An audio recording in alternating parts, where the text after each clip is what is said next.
Muy buenas noches y bienvenidos. Hoy comenzamos el programa de Silvia Alba y compañía con un escenario, como podéis ver, totalmente diferente. Se acerca la festividad de Todos los Santos y con ello tenemos nosotros aquí, una de las personas que también es muy conocedora ya no solamente de la historia sino de los rituales y de lo que debemos hacer esa noche, bueno, pues para empezar, como aquel que dice y la historia nos dice, ese comienzo de año, ese final del verano, para que podamos estar, bueno, pues de una manera mejor. Bueno, pues con nosotros se encuentra hoy María del Alma Dormida. Muy buenas noches, María. Hola. Bueno, María, como he estado diciendo, toda esta tradición, toda esta historia y todos estos rituales y todo lo que tenemos que hacer, eres tú muy conocedora de ello y hoy nos vas a decir cómo poder tener un año pleno, ¿no? Sí, sí. Esta celebración que estamos viviendo en estos momentos es una mezcla de culturas. Tiene que ver con la cultura cristiana y con la cultura celta. Vamos a decir, por resumir, que fue algo que iniciaron los celtas. Ellos llevaban su calendario por las recogidas de la cosecha. De hecho, empezaban a celebrar en la fecha de mayo y hasta el 27 de octubre. En ese tiempo, ellos creían que reinaba el dios solar, que es el que le daba todos los frutos. Llegado ese momento, el día 27, dejaba de reinar el rey solar y entraba el reino del rey de la oscuridad, que ellos conocían como Samaín, de ahí que viene este nombre, procede este nombre. A partir de ellos, como te decía, recogían su cosecha hasta ese día, días previos hasta ese día. Todo lo que no daba tiempo recoger después del día 27, de alguna manera lo dejaban en los campos para que cuando Samaín reinara o entrara en su reino, no se enfadara porque no le hubieran dejado nada. Ellos tenían ciertas costumbres y estas costumbres es de donde viene después todas las costumbres que nosotros aplicamos hoy en día. Por una parte, una de las costumbres que tenían eran poner sillas de más. Abrían las puertas, abrían las ventanas. ¿Por qué? Porque ellos pensaban que Samaín era, de hecho, un diablo. ¿Vale? Era el que tenía la potestad de abrir las puertas entre el plano terreno y el plano espiritual, tanto para lo bueno como para lo no tan bueno, ¿vale? Entonces, la primera costumbre que tenían era poner sillas de más. Habían puertas y ventanas para que sus familiares ya difuntos pudieran compartir aquella celebración con ellos. Otra costumbre que tenían, que de ahí es donde vienen las calabazas, era de encender luces. Ellos ponían, pero no era con calabazas, sino eran con nabos. Ellos lo que hacían eran hacer como pequeñas velas o pequeños velones con estos nabos para dar luz a sus seres queridos ya difuntos, pero por otra parte encendían hogueras para intentar mantener a todos los demonios lejos. De ahí es donde viene la calabaza. Después, por otra parte, otra de las costumbres que tenían era que el druida del pueblo se vestía con pieles para, bueno, crear esa comunicación con los espíritus. Por otra parte, el pueblo también lo que hacía es que se vestía también con pieles y con ropas viejas, pero simplemente por espantar a esos demonios. Y de ahí es donde vienen ahora los disfraces de Halloween. Ahí es donde vienen los disfraces. Después, por otra parte, tenían la tradición de que había un grupo de personas que se le llaman los comisarios de la oscuridad, que lo que hacían era ir puerta por puerta pidiendo como ofrenda para esos demonios, para mantenerlos contentos y así alejar la mala suerte de su casa o de sus campos, de las cosechas que iban a recoger. De ahí es donde viene el truco o trato o el ir a las que puertas conocemos ahora. De ahí es donde viene. Una vez, hasta ahí, esto es hasta ahí. ¿Qué ocurre? Te he dicho antes que es una mezcla también con la cultura cristiana.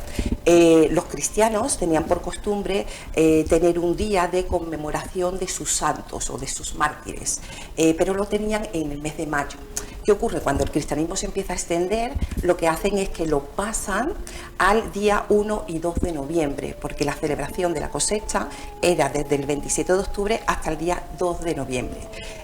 Así, de esta manera, intentaban de suplir las fiestas paganas y mezclarla con lo que era la cultura cristiana. Pero ¿qué ocurre? Igualmente ellos pusieron el día 1, que era el día de Todos los Santos, que allí es donde conmemoraban a sus mártires, ¿no? O a los santos ya canonizados, dejando el día 2 para los difuntos, ¿vale? Aún así, en este momento tampoco lo hacemos así, porque todo lo hacemos el día 1, me imagino que simplemente porque como es el día festivo. Aquí es donde se mezclan estas dos culturas y donde se da lugar a todo lo que hoy en día, muy fuera de lo que era en principio, pero bueno, esto da lugar a todas las costumbres que tenemos hoy en día.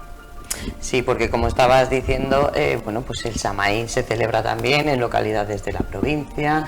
El Día de los Santos, la gente, como bien dices, de una forma mucho más cristiana, pues a sus seres queridos, va al cementerio, entrega esas flores, que bueno, pues son esos homenajes que se hace ese día. Sí. Pero dentro de todo lo que tiene la historia, yo creo que ahora la hemos adaptado un poquito a los tiempos que corremos y además hemos cogido culturas de fuera que no nos corresponden a nosotros. Un detalle.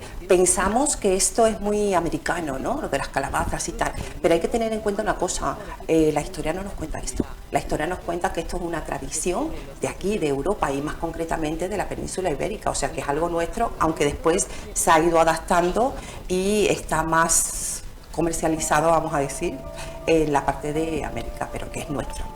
Sí, que luego muchas veces, según qué tipo de festividad, también la adaptas un poco a nivel comercial y económico por rentabilizarlo. Pero nosotros continuamos ya no solamente con esa historia que nos has contado, que yo creo que a todo el mundo le ha quedado muy claro. También energéticamente esos días, tú como, bueno, pues como gerente del alma dormida y todos este tipo de tratamientos, rituales que tú haces, bueno, pues también el poder ver de qué manera nos va a afectar o de qué manera ahora mismo nos afecta estas fechas, porque no todo el mundo sabemos que va a creer en este tipo de cosas, pero la energía está ahí y nos afecta a todo el mundo, ¿no? En estos días lo que ocurre a nivel energético o a nivel espiritual es que el velo entre el plano físico y el plano espiritual se vuelve mucho más sutil, es decir, podemos o tenemos facilitadas la comunicación, pero también ten en cuenta, como he dicho al principio, se mueve de todo, tanto lo más bueno como lo más malo. Por eso tenemos que tener mucho cuidado con lo que hagamos en este tiempo, porque las energías están como mucho más sutiles, más perceptivas, más que nos pueden influenciar tanto en un aspecto como en otro. Bueno, ¿y de qué manera nos pueden influir ese tipo de energías? Porque claro, dices, hay que tener cuidado con lo que se hace. ¿Qué hacemos? No, simplemente ten en cuenta que siempre atraemos lo que pensamos o lo que sentimos. Pues simplemente quedarnos en una posición o emitir una energía que sea de agradecimiento justamente a las personas que se fueron. No mover nada que tenga que ver con una mala intención, porque igualmente se va a potenciar. Bueno, entonces lo que tenemos que pensar es en positivo todo Totalmente. Estos días y cuando vayamos tanto a pedir truco trato como para llevarle esas flores a nuestros seres queridos, hablarle con ella y agradecer que la vida nos tiene aquí, ¿no? Ahí está, ahí está.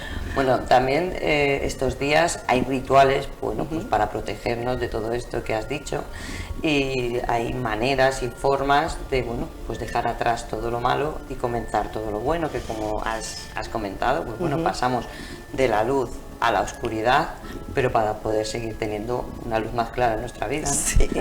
A ver, los rituales que voy a dar, más que para atraer suerte o no, es justamente para agradecimiento. Vamos a hablar de 3 rituales diferentes y después cada cual que elija según su necesidad. El primero, hay una cultura que a mí me gusta mucho, que es la cultura mexicana. Ellos, por ejemplo, toman estas fechas como muy en serio, pero lo toman más como un acto menos, aunque sea también festivo, pero lo toman como algo más profundo, ¿no? Entonces ellos lo que hacen, y así doy la idea por si alguien quiere practicarlo y quiere hacer ese ritual. Ellos lo que hacen es que montan un altar, en ese altar ponen la foto de todos sus difuntos, encienden velas y le ofrendan con la comida o la bebida que más le gustaba a esa persona mientras que estaba viva. En el caso de los niños, le ponen dulces o le ponen juguetes. Todo esto que estás contando, ese ritual, se tiene que hacer, entiendo, en el cementerio delante de la lápida o simplemente eso se en tu hace casa. en casa. eso se hace en casa, dentro de lo que es el ambiente familiar, ¿no? Porque de alguna manera lo que estamos haciendo es incluyéndolos en ese momento. Aunque el día de festividad donde le llamamos las flores sea el día 1, lo ideal es hacerlo el día 2 porque es su día, ¿vale? El día 1 lo utilizamos para otras cosas, aunque aquí lo tenemos ahí como un poco mezclado, pero lo ideal es el día 2. Todo lo que estoy diciendo es para el día 2, ¿vale? El segundo ritual, para que no se quiera complicar tanto la vida, lo que puede hacer es simplemente poner una vela. Si tiene una foto de ese difunto, mejor, porque así se crea una conexión, y simplemente agradecer a la hora de poner esa vela y añadirle, si queremos, algo que a nosotros nos guste, no sé, una vela o unas flores, un incienso, cualquier cosa que a nosotros nos resulta agradable. Con esto ya estamos cumpliendo con ese agradecimiento a esta persona. Y el tercer ritual es más bien como una especie de terapia, aunque no deja de ser un ritual, pero este está más indicado para todas aquellas personas que de alguna manera no han conseguido superar un duelo, siguen ahí como enganchadas en esa situación, que por desgracia hay demasiadas personas en esta cuestión, ¿vale? Este ritual además es muy bonito, se trata de encender una vela. Igualmente, si se dispone de la foto del difunto, mejor, así también se crea más esa conexión. Y después lo que se hace es, en un papel, escribir una carta. ¿Una carta de qué? Una carta contando todas aquellas cosas que por uno u otro motivo no se dijeron, o todas esas palabras que se quedaron en el aire. Aparte de esto, también en esa carta puedes incluir recuerdos bonitos que tengas con esa persona, o recuerdos importantes que tengas con esa persona, y agradecerle el tiempo de vida que pasó contigo. Aparte de esto, le puedes añadir todo lo que tú quieras. La cuestión es vaciar todo aquello que nos está dejando anclado en esa situación. Una vez que esa carta esté hecha, lo que se hace es que se quema. El humo que se va a desprender es que va a transmutar o llevar este mensaje. Ten en cuenta que este ritual se debería de hacer empleando una energía primero de agradecimiento, como estamos diciendo, pero después, por otra parte, una energía como de desapego. ¿Por qué te estoy diciendo esto? Hay muchas personas que cuando fallece un ser querido se quedan ahí un poco como estancadas, ¿vale? Pero ten en cuenta que en el plano astral o en el plano espiritual, cuando nuestros seres queridos marchan, ellos también tienen un proceso allí. Según haya sido su partida o según haya sido su vida, ellos tienen su periodo de sanación, igual que el que nosotros tenemos que tener aquí en nuestro duelo. ¿Qué ocurre? Ten en cuenta que los dos planos, aunque nosotros no lo veamos, no seamos conscientes de ello, estamos interconectados. Nuestra energía, ellos la detectan y nosotros detectamos esa energía. ¿Qué ocurre? Cuando nuestro ser querido, que tiene que llevar a cabo su proceso de evolución y de avance, se queda ahí como pendiente porque ve que la persona que ha dejado o las personas que han dejado lo están pasando mal o de alguna manera lo están reclamando porque es una forma de ayudar, ¿no? ¿Vale? ¿Qué ocurre? Se quedan estancados, no siguen su proceso. De esta forma nadie evoluciona, ni ellos evolucionan en el proceso tan importante que tienen que transitar, ni la persona que está aquí sigue evolucionando su vida. Este ritual que te estoy diciendo no es un acto de despedida, porque no nos estamos despidiendo, simplemente lo hacemos como un acto de hasta pronto, porque igualmente después nos vamos a volver a ver, pero cada uno tiene que seguir su camino, tanto el que se marcha como el que se queda. Bueno, yo creo que todo el mundo está muy atento, ha tomado nota de estos rituales. Hemos dado 3 para que cada uno elija el que quiera, y agradecerte, María, que hayas estado aquí con nosotros, que nos hayas contado un poquito esa historia que mucha gente ya la conoce, pero bueno, también hemos puesto un poquito de sentido a ese día. Lo vamos a ver igual de una forma diferente y nada, algún ritual de esos haremos. Muchísimas gracias y te seguiremos viendo más programas. Muy bien, gracias. Gracias a ti. Bueno, pues después de escuchar a María, yo creo que todos habréis podido coger un poquito de nota para poder hacer un ritual, o si no, disfrutar esta festividad de Todos los Santos de la manera que más os guste. Bueno, nosotros seguimos con las tradiciones que aquí en Soria se celebran.